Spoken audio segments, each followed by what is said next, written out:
Keris Empu Gandring adalah senjata pusaka yang terkenal dalam riwayat berdirinya Kerajaan Singosari. Keris ini terkenal karena kutukannya yang memakan korban dari kalangan elit Singosari termasuk pendiri dan pemakainya, Ken Arok. Dan 300 tahun kemudian, setelah memakan korban dari 7 keturunan Ken Arok, keris Empu Gandring yang hilang menjadi incaran dan rebutan banyak pendekar karena kesaktian yang dimiliki oleh keris tersebut.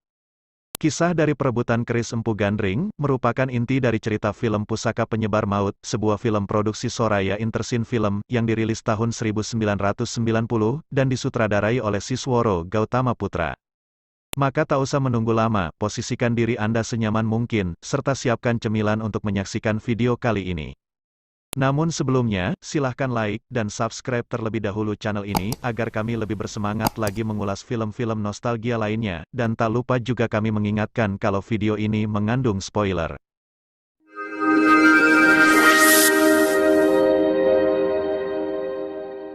Cerita berawal di Desa Lumumbang Kerajaan Singosari tahun 1222, di mana saat itu Ken Arok mendatangi kediaman Empu Gandring. Ken Arok menanyakan pesanan keris pusaka yang belum sempurna diselesaikan oleh Empu Gandring. Ken Arok berencana menggunakan keris tersebut untuk membunuh Raja Tunggul Ametung. Dengan begitu, dia akan merebut tahta kerajaannya dan mengawini Ken Dedes, istri dari Tunggul Ametung yang terkenal sangat jelita. Mendengar niat jelek dari Ken Arok, Empu Gandring tentu saja tidak menyetujuinya dan melarang pusaka buatannya tersebut digunakan untuk hal yang tidak benar. Namun Ken Arok tidak mempedulikan larangan Empu Gandring, dan merebut keris tersebut dan menggunakannya untuk membunuh Empu Gandring. Sebelum meninggal, dengan amarah, Empu Gandring yang tidak terima kemudian mengutuk Ken Arok beserta ketujuh turunannya akan binasa dengan keris pusaka tersebut.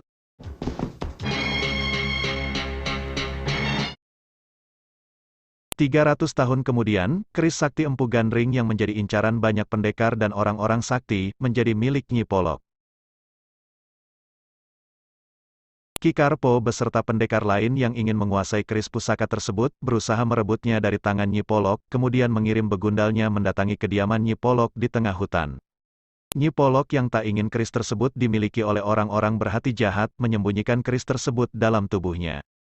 Dengan kondisi yang baru saja melahirkan, Nyi Polok kewalahan menghadapi anak buah Ki Karpo yang lumayan banyak. Nyi Polok pun akhirnya dapat dikalahkan.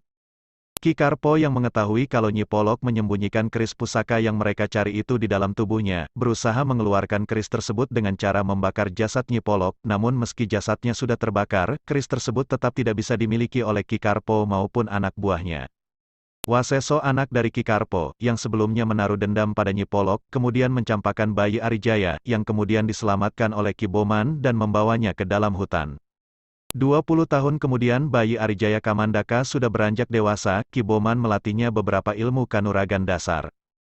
Pada suatu siang, saat Arijaya akan mencari kayu bakar di hutan, dia dijumpai seorang wanita yang mengaku sebagai ibunya, serta menyuruhnya untuk turun gunung menumpas semua kejahatan. Arijaya yang heran dengan yang dialaminya, kemudian menceritakan kejadian itu dan menanyakan tentang sosok yang dijumpainya, yang bahkan mengikutinya sampai kediaman Ki Boman. Jawaban Ki Boman yang mengatakan kalau sosok tersebut adalah Nyi Polok, ibu kandungnya, membuat Arijaya heran, karena sepengetahuannya kalau ibunya sudah tewas dibakar. Ki Boman lantas menceritakan kalau sebenarnya Nyi Polok belum meninggal. Dengan ilmu maliraganya, Nyi Polok berhasil lolos dari api yang membakar jasadnya, kemudian bersembunyi untuk menyelamatkan dirinya dari kejaran orang-orang jahat.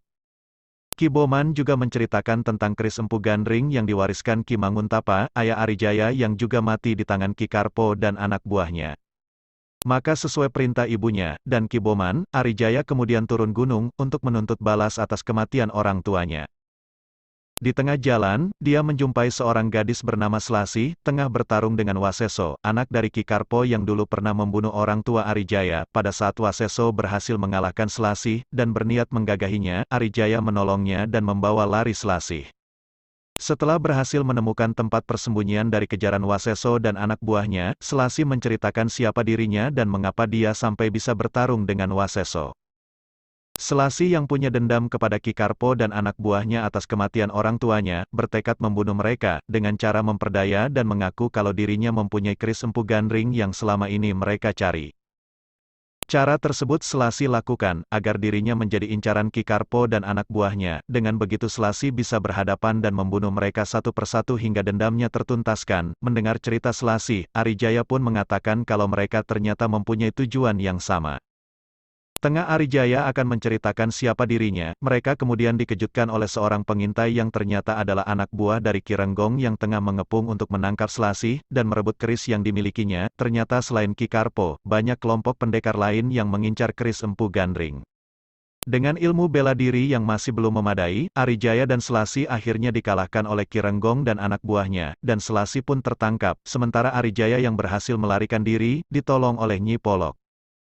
Nyi Polok kemudian melatih ilmu kanuragan, serta mewariskan keris Empu Gandring yang sakti kepada Arijaya untuk digunakan menumpas kejahatan termasuk Ki Karpo dan anak buahnya. Nyi Polok juga menceritakan bagaimana dulu dia mengubah wajah Waseso menjadi kucing, karena kemarahan atas kekurang ajaran Waseso yang hendak memperkosanya.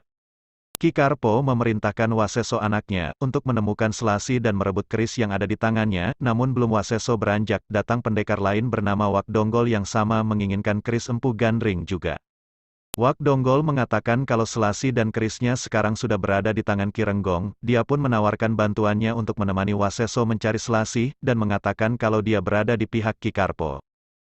Sementara itu, di tempat lain tampak Nyi Polok sedang mengajarkan Arijaya ilmu kanuragan yang dikuasainya. Dengan ilmu dan pusaka yang diwariskan oleh Nyi Polok, Arijaya kemudian turun gunung menumpas pendekar-pendekar jahat yang dulu membakar ibunya. Arijaya berhasil menemukan tempat di mana Selassie ditawan oleh Ki Renggong, dan dengan tambahan ilmu yang dikuasainya, Arijaya berhasil mengalahkan Ki Renggong. Tengah Arijaya bertarung melawan Ki Renggong, Selassie dibawa kabur oleh Waseso dan Wak Donggol, namun Arijaya berhasil menghadang dan mengalahkan Wak Donggol, sementara Waseso berhasil membawa Selassie beserta kerisnya ke hadapan Ki Karpo. Mengetahui keris yang dimiliki oleh Selassie bukanlah keris yang diincarnya, Ki Karpo marah dan lantas akan membunuh Selassie. Namun dengan sisa tenaga yang ada, Selassie berusaha melawan Ki Karpo, hingga kemudian Arijaya datang untuk membantunya. Arijaya Kamandaka mencari pembunuh Ki Manguntapa dan Nyi Polok yang kau bakar. Pada Ki Karpo, Arijaya kemudian menjelaskan bahwa dia adalah anak dari Nyi Polok dan Ki Manguntapa, orang-orang yang pernah dibunuh Ki Karpo dan anak buahnya. Arijaya juga memperlihatkan keris Empu Gandring yang asli, yang kini menjadi miliknya. Inilah keris pusaka penyebar maut, warisan Empu Gandring yang kalian ributkan itu. Mengetahui keris yang lama diincarnya kini berada di hadapan matanya, Ki Karpo dan Waseso berusaha merebutnya. Pertempuran sengit pun terjadi. Ki Karpo dengan ilmunya yang cukup tinggi hampir bisa mengalahkan Arijaya dan Selassie.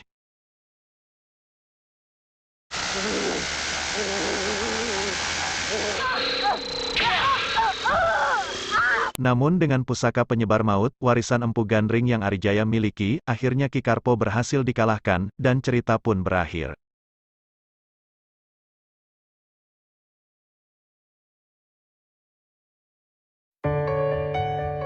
Demikian alur cerita dari film Pusaka Penyebar Maut. Mohon maaf jika ada kesalahan dalam penyampaian.